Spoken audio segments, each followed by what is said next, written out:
Just 20 or 30 years ago, premarital sex was seen as taboo and deviant. Today, premarital sex is almost wholly accepted among adults. However, teenage sex is still seen as deviant. The gaining acceptance of premarital sex for adults seems to be influenced by the sexual revolution of the 60s. Teenagers, on the other hand, are still not considered mature or responsible enough to have sex. The fear that teenagers will have illegitimate babies seems to be the driving force behind abstinence-focused sexual education. Teenagers are still much more likely to engage in sexual activity than teenagers a few decades ago, as more than half of teens are sexually active. Teens are also now more likely to get a sexually transmitted disease or get pregnant, and they have the largest rate of pregnancy in the industrial world. Abstinence-only sex education has had unintended consequences. For example, those who have taken abstinence pledges do not use contraception when they actually start having sex. The idea of technical virginity has also been cultivated, where teenagers only have oral sex because it is not perceived as real sex. Gender seems to be a major factor in whether teenagers will have sex or abstain from it. Where boys are more likely to have sex if they have high self-esteem, girls were more willing to abstain if they had higher self-esteem. This double standard can be very powerful in the teen world, where sexually active boys are seen as studs and sexually active girls are looked down upon. Extramarital sex, also known as adultery or infidelity, is widely frowned upon by Americans. Almost 90% of men and 94% of women considered adultery always wrong or almost always wrong in a national survey. However, 19 million American men and 12 million American women have committed adultery, leading us to believe it is more common than what we may think. Although faithful to their spouses, a Kinsey report found that over 70% of men have had thoughts of being unfaithful. While women associate affairs with love, men are more likely to think of it as a sexual escapade. This leads men to believe the common myth that extramarital affairs are more exciting or satisfying. Yet, the reality is that the secrecy of an affair may put more pressure on the participants.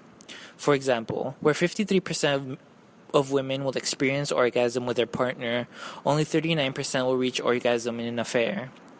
Another pervasive myth is that affairs are a result of an extremely high sex drive. But the reality is, those involved in affairs are having much less sex than the average monogamous couple. Cultural variations.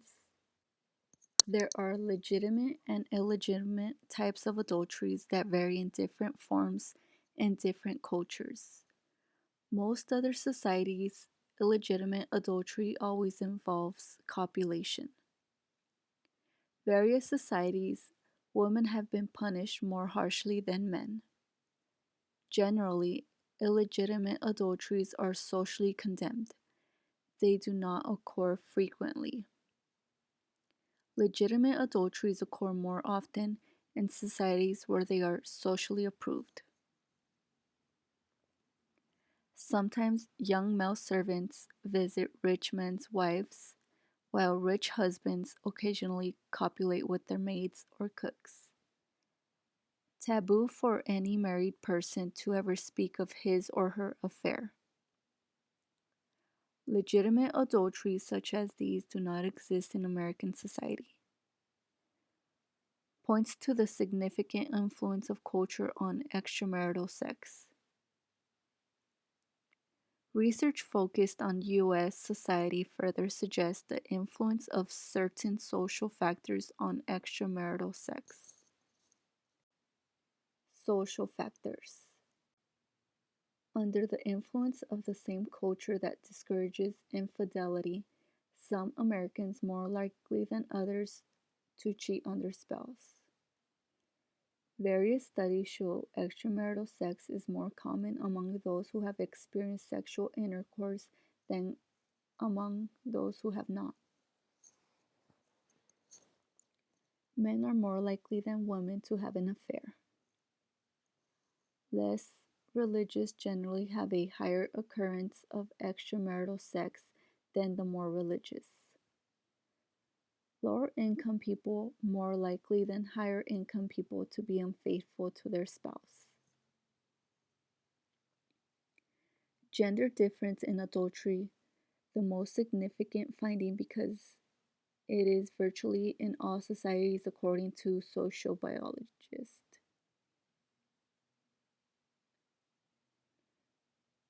Most people regard the primary purpose of sex as recreational than procreation. Men tend to attach too little significance to the affair, being far deeply in love with the woman.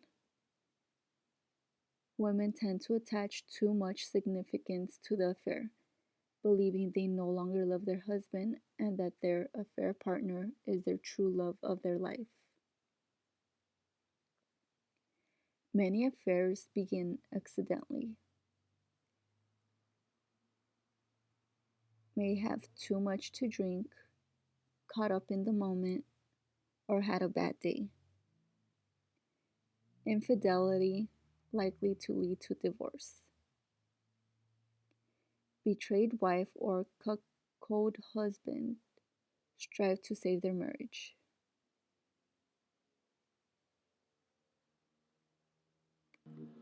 Social profile of swingers. Another form of extramarital sex is an open sexual activity in which both husband and wife agree to participate. Swinging, commarital sex, or mate swapping. Married couples exchanging spouses for sex only. In general, the public, swinging is more deviant than infidelity. Swinging is less common than infidelity. Much easier to find swinging couples at any local than before because of the internet. Swinging couples available in sex clubs in large cities. Most swingers are middle class, suburban whites and range from 25 to 45 years of age. Both men and women lack interests, hobbies, and activities. They appear bored, frustrated, and incapable of living a joyful and stimulating life. Swinging as a way of expressing their liberation from social control, many swingers think that they are vanguard of sexual revolution, replacing male-female inequality to equality. Swingers regard their comarital sex as a marital enhancement, believing that the couple that swings together stays together. Positive impact if swinging couple is able to divorce sex from the emotion. Negative impact if swinging couple who cannot separate sex from emotion. My name is Brenda. I'll be going over pornography. It is against the law to distribute pornography, sexually explicit material in the media, but the law is not strictly enforced because porn can be given different meanings or interpretations. Most Americans are opposed to porn and the consumption of porn, yet sexually explicit material of the female sex is exposed and consumed by men via magazine and internet. The people vs. Larry Flynt raised controversy on this subject over the constitutional right over the freedom of speech, even if it is this vulgar.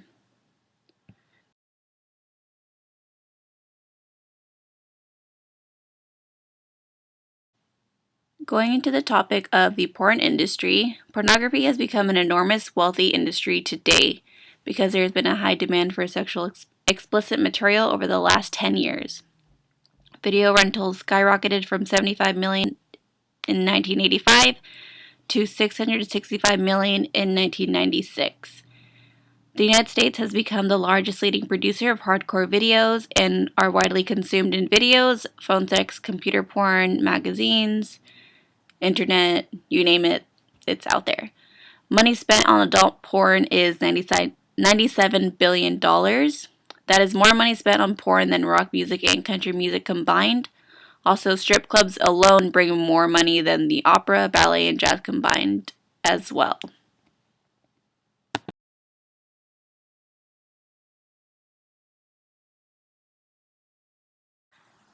Continuing with the porn industry, the growth of pornography came from the growth of porn in the mainstream society. People were embarrassed at one point to go into adult bookstores or watch these risque movies, but now people can watch them in their own homes. A lot of porn suppliers have declined in their income, not only mom and pop shops, but cable TV as well. Why? Because people are able to access their sites at home on the computer. Hotels such as Marriott, Holiday Inn, and Hyatt have gone as far as having porn accessible to their guests to make them feel at home. There is a wide variety in the hardcore videos that meet all consumer needs, just to name a few. Gay, straight, lesbian, transsexual, older couples, catfighting, MILFs, you name it, they probably have it. Even videos of slapping, bondage, and verbal abuse.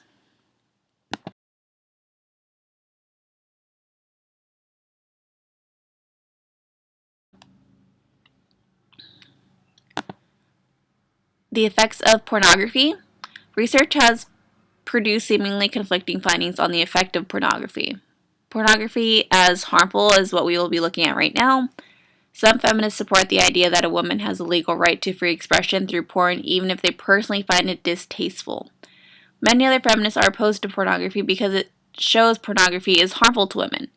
Women who are opposed to porn find studies to support their view, usually point out many laboratory studies that show violent porn increase male aggression towards women. In another study, men were divided into two groups. One watched a film depicting sexual violence towards women, and the other watched a non-violent film. After the films, the subjects who watched the violent film were more likely to administer electrical shocks to women than those who had watched the non-violent film.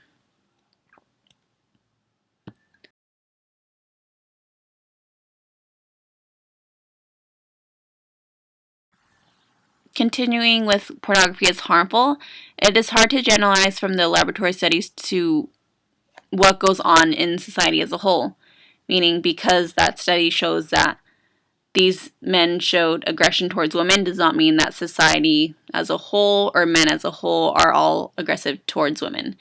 Conservatives also find pornography harmful because they believe that sexually explicit materials can destroy traditional family values and therefore an entire society.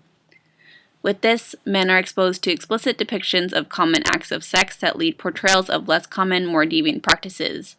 And with these deviant actions, they find common sex more boring. So their expectation is to have sex like they do in the pornography videos, sites that they may watch. This is considered a devastating consequence to monogamous relationships. There's no clear-cut evidence that pornography wrecks many marriages, let alone threatens the survival of society.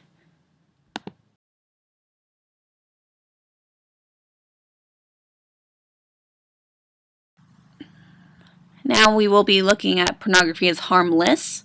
Liberals may find pornography distasteful, but they are opposed to censorship of sexually explicit material not only because it violates the freedom of expression, but they see porn as harmless. Let's support this belief as harmless because in the real world outside of the labs, they do not see pornography affecting society and does not cause rape or other sex crimes. The rate of availability to porn went up between 1960 and 1969, but the rates of rape did not increase with it.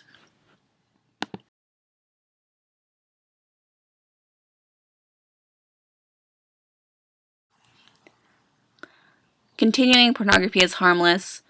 In Denmark, in the late 1960s, after all legal prohibitions on the sale of porn were removed, sex crimes did not rise, but instead dropped tremendously. Most people see porn as beneficial to their life by improving their sex life and general quality of life. To liberals, all these studies suggest that porn is harmless. Men are more likely to not be harmed during sex and harmful for men who already are sexually violent. Porn is also more harmful when it portrays sexual violence. So if a male is already sexually violent, it's going to be more harmful to them. But if you are not sexually violent, then it won't affect you as much.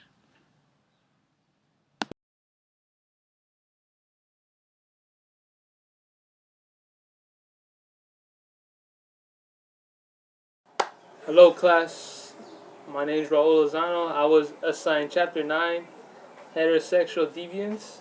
So the topics that I got were phone sex, nude dancing, and sexual harassment. So the first topic I'll be talking about is phone sex. So what is phone sex? Phone sex is an operator who is most likely a woman essentially sells sexual fantasies to the caller, which is most likely a man. She is great at faking interest in the caller as well as taking to the caller about anything that he wants to hear, plays along with whatever fantasy the caller wants to hear. So the purpose of phone sex is to have the caller stay on the line as long as possible to maximize profit. For example, if a caller says, "I love you," the operator responds by saying, "I love you too." That allows the caller's fantasies being a little more realistic. The operator is unlikely to meet the caller, therefore there is no fear of being beaten, raped, or even killed. Operators will do anything the caller wants through the phone. Cases where operator does not like the caller, at the end of the day, the operator instead looks at it just like business attitude. There are five types of callers, according to Amy Flowers, who spent 4 months working as an operator and interviewing 21 callers. So for the first type of caller is the quick sex callers, which majority of customers who do not stay on the line enough to accumulate a hefty charge, they pretty much ask operators to perform a fast sex act. The second type of caller is psychos. These callers are very violent and angry. They like to talk about beating women and raping women also. Third, there are lonely, loving callers who constantly call same operator proposing marriage and making plans for the future with her, refrain from discussions of sexual matters. Fourth type of caller is sexually possessive callers, which resemble to the lover for being infatuated with a particular operator, but are jealous of her sexual involvement with other men and demand that she give sex only to him. The fifth type of caller are the likable callers sound attractive and are able to arouse the operator's personal sexual interest. They are well-spoken and educated, having high-status possessions such as physicians, celebrities, and government officials. They only call out of courtesy. Thank you. So that's it for phone sex.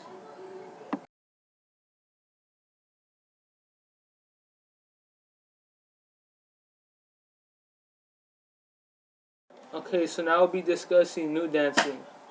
Nude dancing enables a male customer to fulfill his fantasy of sexual intimacy with an attractive woman, except that in nude dancing he can see the woman's partially clad or totally naked body. At topless bars and lingerie shows, dancers are partly clothed but do not wear panties so they can flash their customers. At nude clubs, the dancers move all clothing. Dancers make most of their earnings from tips so they can try to please their customers. Once they get the tip from the man, the dancers don't pay much attention to them. Dancers make the maximum effort to catch and hold the customer's attention on what they have come to the club to see. Dancers may move from one man to another man, exposing her private parts for their close-up view. Most customers are working-class men. They are not only far from wealthy, they are also not good-looking, young, and assertive. In a particular society, in a patriarchal society, where successful wealthy men often get the trophy wife, it can be difficult or impossible for working class men to get a young and attractive woman to be romantically interested in them. Fantasy is what the nude dancers seek to fulfill towards their customer. Dancers make about $25,000 to $75,000 a year. It can be considered an excellent wage given the fact that most nude dancers have only a high school education and a few job skills. Money is the number one reason for becoming a nude dancer. Many consider nude dancers as highly distributable. Nude dancers find their work empowering, but it does not reflect on their true self.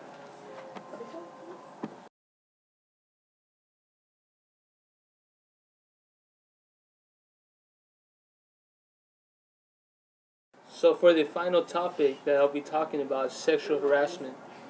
What is sexual harassment?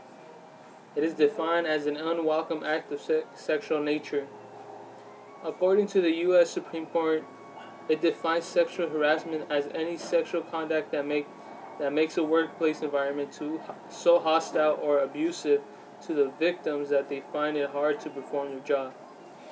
In one of the cases in Hardy versus Harris, which found that Hardy was in violation of sexual harassment, Harris was asked questions by her boss Hardy, and though she was sexually harassed, the court found that sexual harassment does not have to inflict severe psychological injury.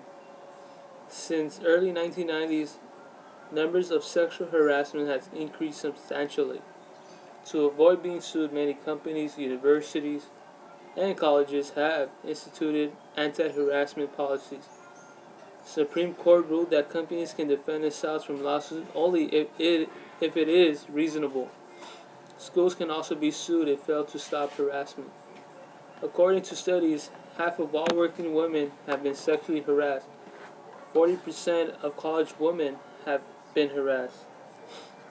Among high schools and junior high schools, close to 70% have been sexually harassed. Sexually harassments range from unwanted sexual remarks to actual rape. Sexual harassment reflects men's attempt to preserve their traditional dominance over women. Men are more likely to harass women if they feel threatened by her invasion into their male-dominated world. Sexual harassment is an expression of sexual power. Thank you.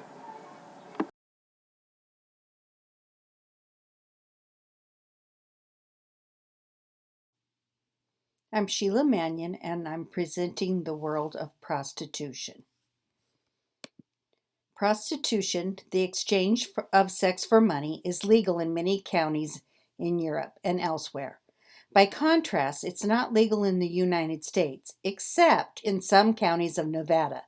Nonetheless, prostitution has long been big business here.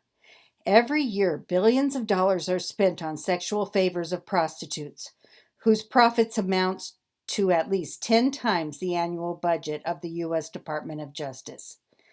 The number of prostitutes has been estimated to range from 84,000 to 336,000, but such estimates grossly underrepresent the real numbers of prostitutes.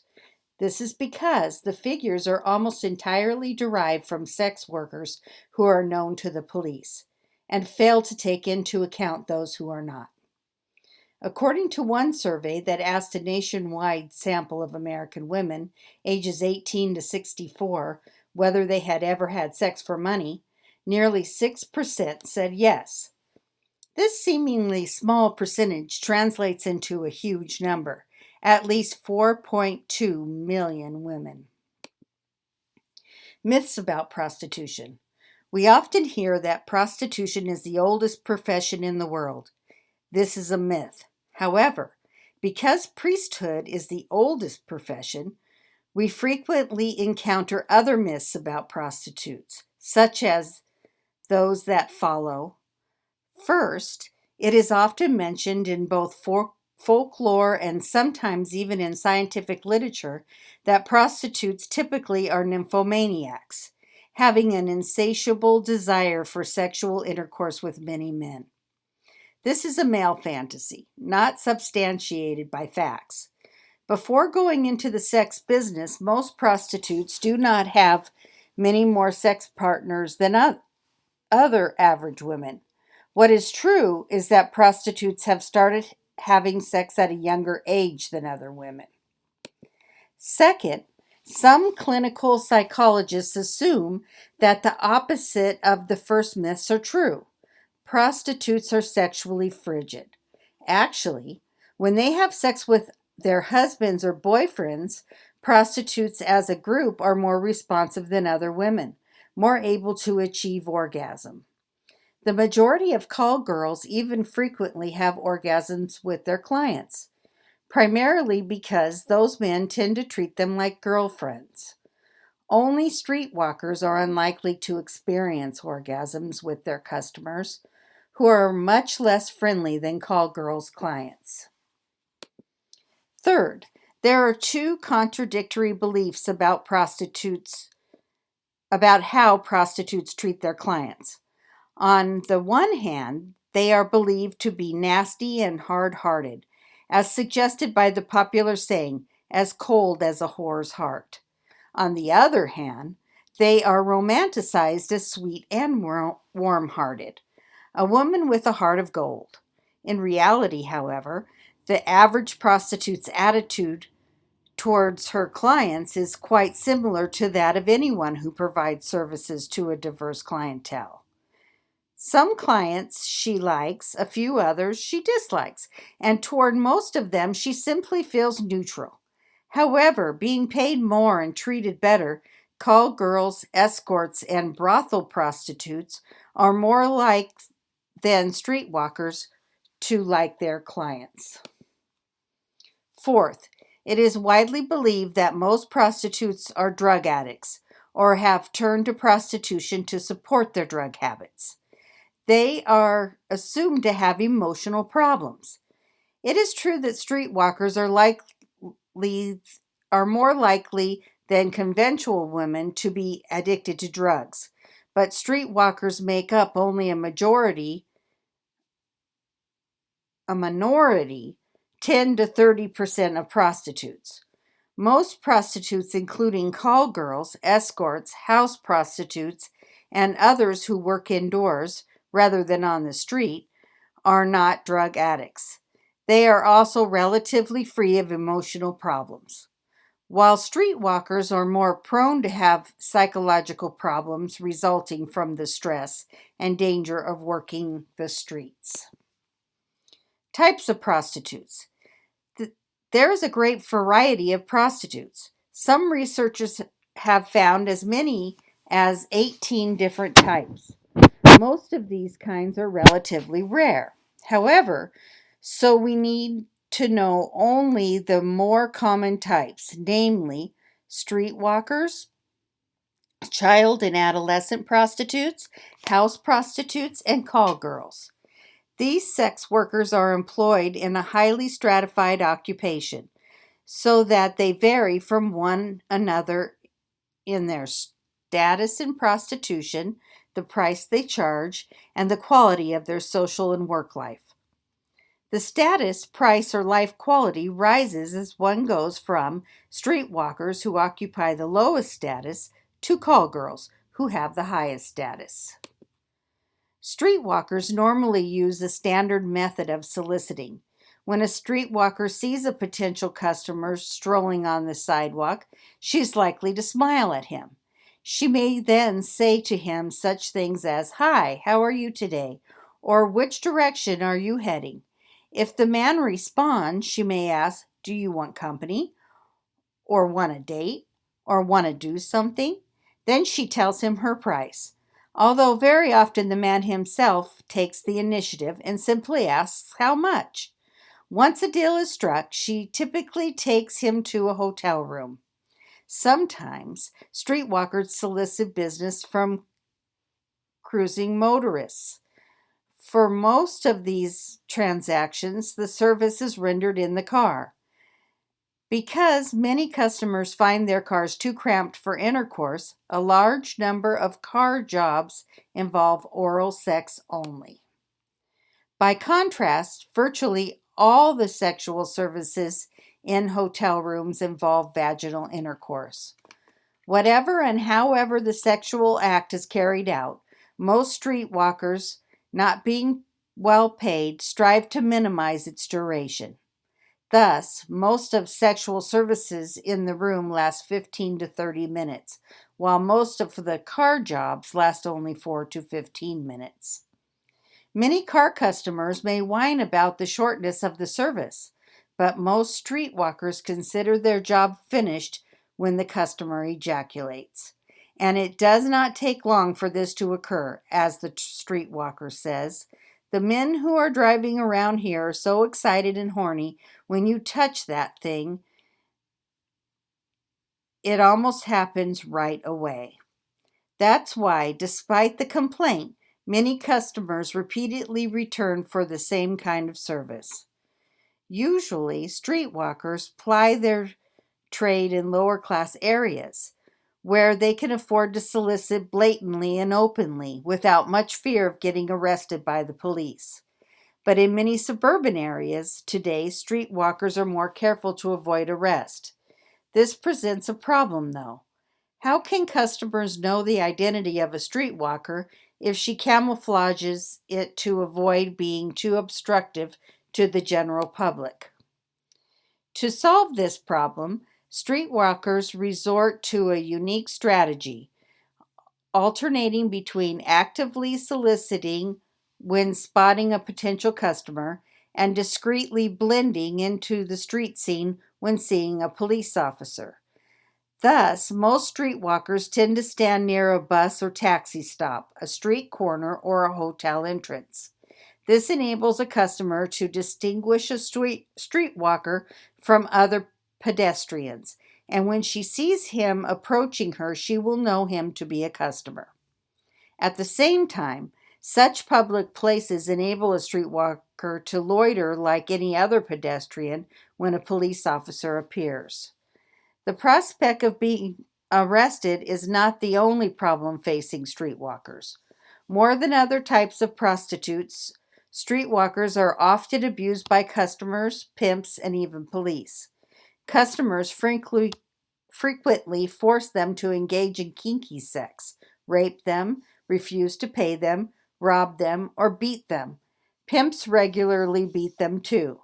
Policemen sometimes beat them or demand free sex. Serial killers often murder them one after another, knowing prostitutes' families would not miss them and the police would not look too hard for them. Young streetwalkers, particularly those under age 16, are most likely to suffer these forms of victimization. Other streetwalkers are more able to protect themselves. They know how to manipulate anonymity before soliciting, concealing their true identity while trying to determine which customers are trustworthy or dangerous. Hi, my name is Marina, and I will be speaking about child and adolescent prostitutes, house prostitutes, and call girls of Chapter 9 Heterosexual Deviance. Some prostitutes are only 8 to 12 years old and often called baby pros. Most have been brought up in poor and chaotic families where they are accustomed to seeing their mothers or older sisters engaged in sex with different men, in pornography, or in prostitution. Many have suffered physical or sexual abuse at the hands of their parents or other adults. When they are approached by a man with an offer to pay them for sex, they were ready to accept. Although they are young, they continue to live with their parents and attend school, working as prostitutes only on a part-time basis. Adolescent prostitutes are ages 13 to 17 who also have been brought up in disorganized families and also have been physical or sexually abused in childhood. Adolescent prostitutes have run away from home, and most have become heavy drug users, which is the most common motivation among the adolescent to sell sex for money. Pimps play a significant role in their entry into prostitution. Alone in a large city, many young runaways from small towns or rural areas are fair game for pimps who frequently look for new prey to entice or force into prostitution.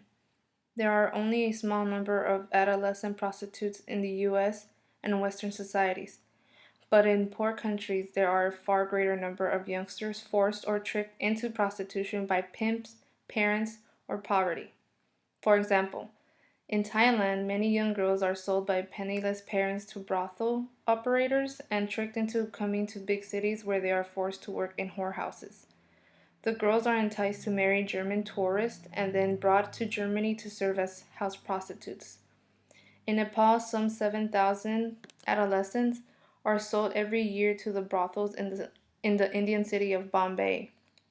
In Brazil, 25,000 girls from poor families have been forced into prostitution in remote Amazon mining camps. In Eastern Europe, many poor parents have forced their young daughters to sell sex, and those who work in brothels are often beaten to make them submit. One of the main factors behind the prevalence of adolescent and child prostitution is the high demand for this type of prostitution, involving children and adolescents. In the 1990s, the widespread belief among customers that very young sex partners are less likely to have AIDS has fueled the high demand for youthful prostitution. Therefore, rich tourists from Western countries and Japan flock to poor countries for sex with children. Tourists know they can exploit children without any fear of being arrested for child abuse, as they would be in their home countries. House prostitutes. Brothels are places where prostitutes meet their customers and share their earnings with its operator. Other names for such a place are cat house, whorehouse, parlor house, and bordello, sometimes joint or house. Some houses still operate today in Nevada. In Nevada, prostitution is legal. Brothels prostitutions are fingerprinted and carry prostitute identification cards issued by the police or district attorney. Women are generally required to have a weekly medical checkup. Nevada makes sure their clients wear condoms, though their counterparts in other states are less likely to do so. The madame usually ensures that the potential client is not from the pussy pose, which is what the vice squad is called in the sex industry. Prostitutes either wait in their brothels or in their own apartment, waiting for a call from the madame, who she will give half her earnings. The longest a prostitute will stay in the brothel is 4 to 5 years, and the more enterprising ones will go around the country to work in each city for only a few weeks. Many houses operate as escort agencies to avoid arrest. Working at a brothel is safer and more secure for prostitutes. Brothels can offer opportunities for regular contact with other women, which may further blossom into friendship. House prostitutes are not free to set their own working hours and must give half of their earnings to the house. Although they have to split the take 50-50 with the house, there are better opportunities for receiving a fat tip from a satisfied customer after a good night. The downside to escort work is that the prostitutes are vulnerable in the client's room and have no control over the situation, which can be pretty frightening if things get nasty. They could end up dead. Call girls. They occupy the highest status in the sex business and are referred as the aristocrats of prostitution. They charge from several $100s for each sexual intercourse to occasionally even more. They earn as much as or more than a successful lawyer or doctor earns annually. They are better educated or more sophisticated than other types of prostitutes, thus they dress expensively with taste and live in affluent neighborhoods. They will not apply the term prostitute to themselves, since they are aware of their high status in the sex business. Call girls find their customers by placing ads in newspapers and magazines and the internet. They post websites with pictures, biographical sketches, and contact information. They are skilled in making their commercial transaction appear non-commercial, for example, acting like their client's girlfriend in public, thus adhering to a professional code of ethics. They will not steal from customers or let them overpay when they are drunk. They do their best to satisfy a customer. Most call girls claim they fare much better being a prostitute than housewives and women with legitimate employment, due to the high income they earn. Some also claim they have found fulfillment in life with what they do because it allows them to gain independence. Though it can be hard to agree with their claim to independence because call girls are heavily dependent on their customers for their high income they get, which requires taking orders from customers. A masochistic client who follows orders himself, the call girl still has to follow his order in order for her to give him orders, though call girls generally see themselves as the ones who call the shots. That's it for my part. Good luck. Hello, my name is Angelica Martinez, and I will be covering social and sexual backgrounds of prostitutes, social and sexual backgrounds of prostitutes. Sociologist Roberta Perkins in 1991 found studies that distort pictures of prostitutes. From these studies, she was biased. Studies were focused on adolescent streetwalkers or prostitutes who have been arrested, and this was from the Australian population. These prostitutes have more problems than the others. These women are the minority, only representing 10 to 30% of all prostitutes. The distortions of prostitutes that she found were heavy drug dealers, emotionally disturbed, and pitifully abnormal in some way. But Perkins also found that most prostitutes do not differ significantly from ordinary or conventional women, how she likes to say. They have the same desire to marry and have traditional families, and these women do not plan on continuing prostitution once their children become more grown and aware of their surroundings. They have the same level of education as the general population of women. They are not friendless, loveless, or promiscuous in private lives. And they are more likely to be raped because they are highly stigmatized. Reasons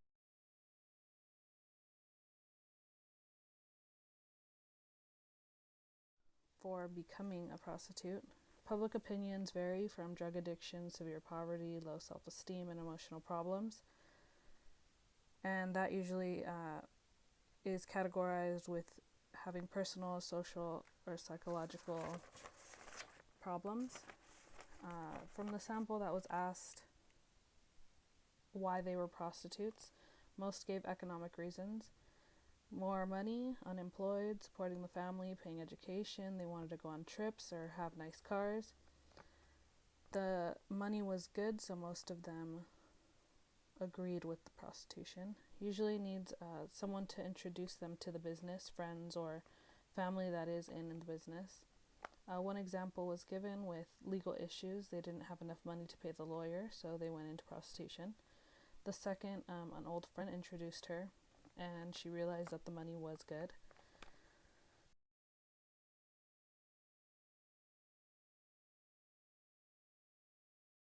The subculture of prostitution.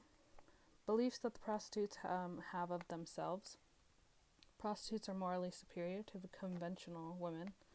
Prostitutes see themselves as honest and others dishonest. To the prostitutes, women who marry men for financial support, especially the younger ones to the older men, are prostitutes, they're just not as honest.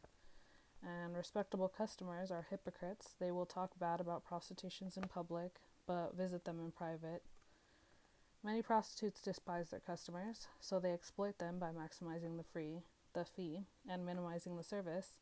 Streetwalkers who associate with others that resemble them have the same attitudes. Higher-end prostitutes surround themselves with less alienated women and straight people.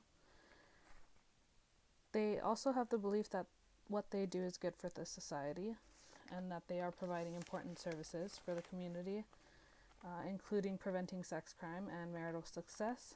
Prostitutes like to compare themselves to marriage counselors, humanitarians, and psychologists.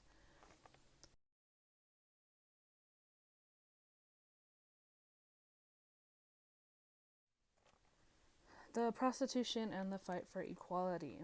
Civil rights movements began in the West. Great Britain had prostitutes campaign against laws that prohibit public solicitation. U.S. prostitutes have formed unions to improve working conditions and acceptance for the legitimate profession. One of the most famous organizations for prostitutes is called Coyote, Call Off Your Tired Ethics, fights for full discriminalization and elimination of all legal restrictions, asserts that arresting prostitutes violates their civil rights, and others disagree, of course, because they think it's sexual slavery.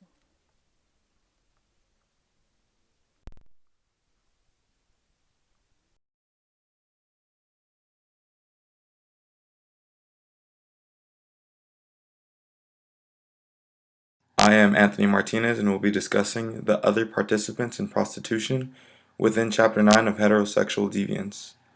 There are three kinds of people involved in the sex trade aside from prostitutes. First off is the madame. The madame is usually seen as the mother of the prostitutes, or in the general public known as the owner or manager of a brothel. She has 3 steps that she usually follows, and the first is recruiting her employees, or in other words, prostitutes. She teaches them social graces, ways to be clean, and to develop social skills. Also observes the old customs of prostitution. Second are the customers. She has the customers' names and telephone numbers within a John book. There, she's in charge of making the customer happy and providing a variety of women to such customers. Third is dealing with the police. She is skilled at recognizing police and how to work out stable arrangements with them through bribery and accommodations. There is a mutual understanding between the two. Next up, within the three people involved in the sex trade, is the pimp. Pimps typically receive all the earnings of the prostitutes, unlike the madame. Usually a man who lives off the prostitutes and can have anywhere from 1 to 20 women within his stable. Often resorts to violence to control his women, and often worshipped by the women as a god, for his violence is seen as caring of the prostitutes. Next up is the client. The client is a customer and normally referred to as a John or a trick. When the client pays for sex, they pay for power. They make the prostitute do anything and everything as to their satisfaction. They usually go to prostitutes for untangled sex, or sex where no strings are attached. Typically do things that spouses wouldn't normally do, and also to acquire a variety of women.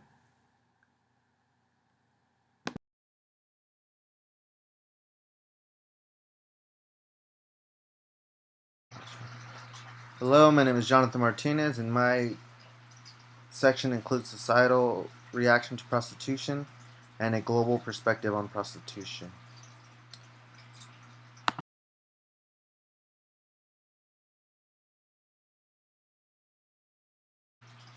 So to begin with, the first section starts by saying that prostitution has not always been viewed as an evil or negative thing.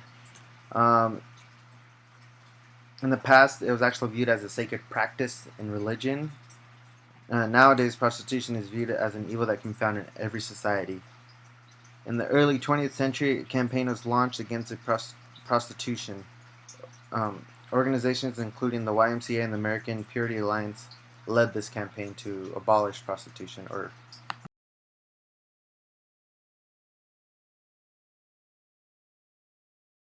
reduce it.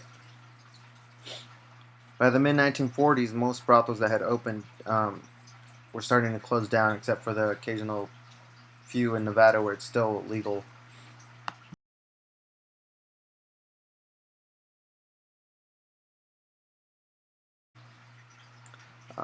There are two opposing viewpoints when it comes to prostitution. The conservative viewpoints want to stop all prostitution, and they say that prostitution often brings about mugging, robbery, or assault.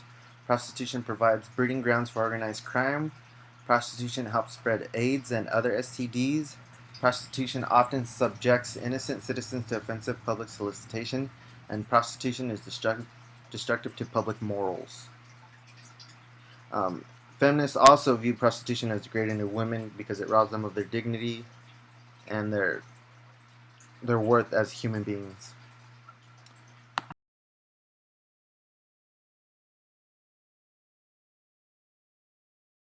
Next is the liberal and scholar viewpoints. Their views, they want to legalize prostitution in order to solve the problem associated with illegal prostitution, which is the secrecy. And with secrecy comes vulnerability to crime and higher disease because they're least likely to report it to somebody because they're afraid of getting in trouble. They believe that if legalized, all the problems that are associated with prostitution now will decrease or completely disappear.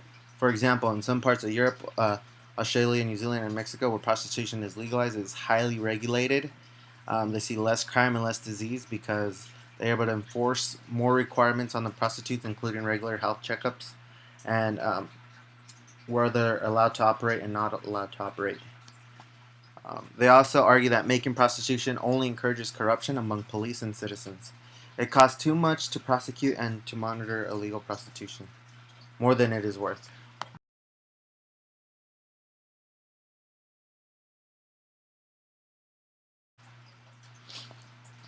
A global perspective on prostitution.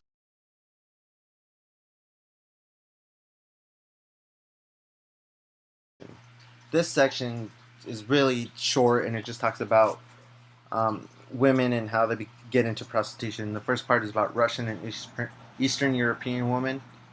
So it talks about how these women are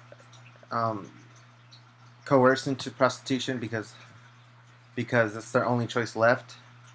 High unemployment in Russia and Eastern Europe led women to prostituting in Western Europe and other prosperous countries. In Germany, a quarter of the prostitutes come from Russia. In Israel, Russian prostitutes are valued the highest. And in Japan, the blonde, blue-eyed appearance of Russian women has become highly valued in prostitutes or bar hostesses.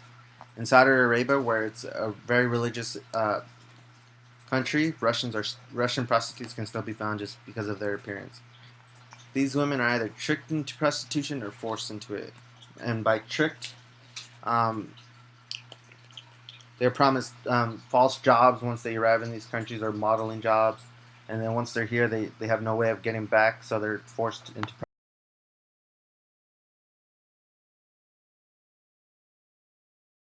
prostitution.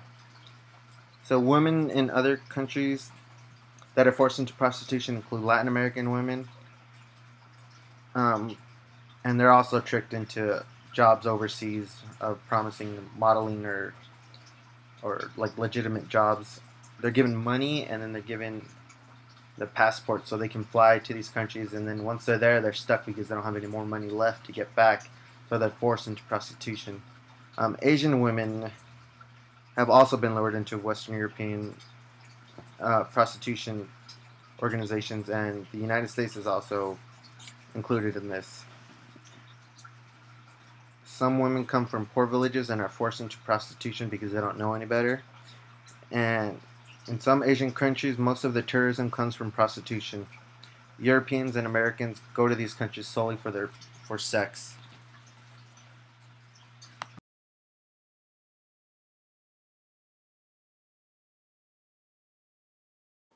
Theories of prostitution. There are three types of theories. The first is the functionalist theory, and that explains why prostitution as a social institution exists despite the efforts to eradicate it. The second is the social psychology theory, and that is why some individual women are more likely than others to prostitute. And the third one is overarching theory, and that explains how each theory presents a different view of what the characteristics of prostitution are. Functionalist theory. There are two reasons prostitution exists according to sociologist Kingsley Davis. The first is that the system of sexual morality that apparently condemns prostitution but unintendedly brings out prostitution as a social institution. And the second is that prostitution serves as a function of strengthening sexual morality. Social psychological theory. A combination of social and psychological factors cause a woman to become prostitutes. One is the predisposing factors, which are exemplified by such unpleasant experiences such as struggling with parental neglect, child abuse, etc. The second are attracting factors, which are the expectations based on the popular belief that a woman can have an easy life or a lot of money. Precipitating factors, social situations such as being unemployed, meeting a prostitute friend, or pressure by a pimp. Oppression, empowerment, and polymorphous theories. According to the oppression theory, prostitution is a negative social phenomenon characterized by the domination of women by men. It is a popular theory among some feminists, and they focus heavily on the predisposing factors. According to the empowerment theory, it sees prostitution as a positive social experience, and it is viewed as an economic transaction. Theorists say that prostitution could be edifying and esteem-enhancing.